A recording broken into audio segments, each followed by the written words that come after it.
Guys, I want you to take your largest project and put it under the microscope. I want you to take where you put your most energy and effort and put it under the microscope. I want you to take that task that gets all of your focus and I want you to put it under the microscope and deeply ask yourself the self-examining question, why am I doing this? You see, Jesus in the book of John states very clearly, he says, if I glorify myself, it is nothing. When we ponder our actions deeply, so often we find that it is actually a self-glorifying focus or reason is why we are pouring into this activity. Now, all of this is going to come to light at some time in the future. Now, we know on the day of judgment, the great white throne judgment, when we stand before the Lord and we're examined for our deeds, that these things are going to come up. But before then, there might be some many judgments that happen where God says, yeah, you're putting all this glory into yourself. The reason you're doing this is for self-gratification, for self-focus, for self-glorification. And so I'm going to have to make that nothing. This is an incredibly painful thing to do, is examine deeply your motives. Why are you chasing after the events and activities in your life?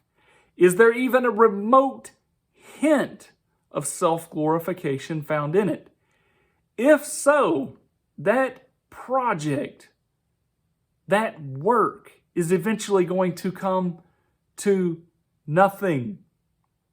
Jesus, it sounds like he wrote Proverbs. It says like, let another man praise thee, or let another praise thee and not thee thyself. Jesus knew that his glorification was going to come from the Father, whom he knew and kept his word.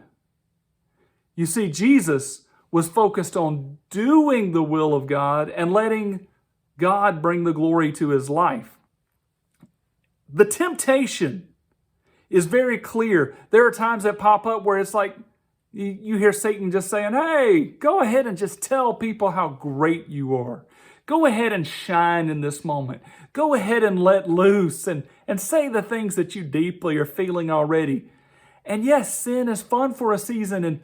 And while we're bragging, the joy of self-exaltation, but it doesn't fill up that ever-growing and increasing black hole of sin and selfishness that keeps consuming all the fruit. Jesus says, if he glorified himself, it was nothing. But if we'll glorify the Father, if we will glorify Jesus Christ, we will focus on lifting up him and pouring ourselves into giving honor to whom honor is due and glory to whom glory is due. These things are going to come about in their proper time and fashion. Don't waste your time on fruitless efforts.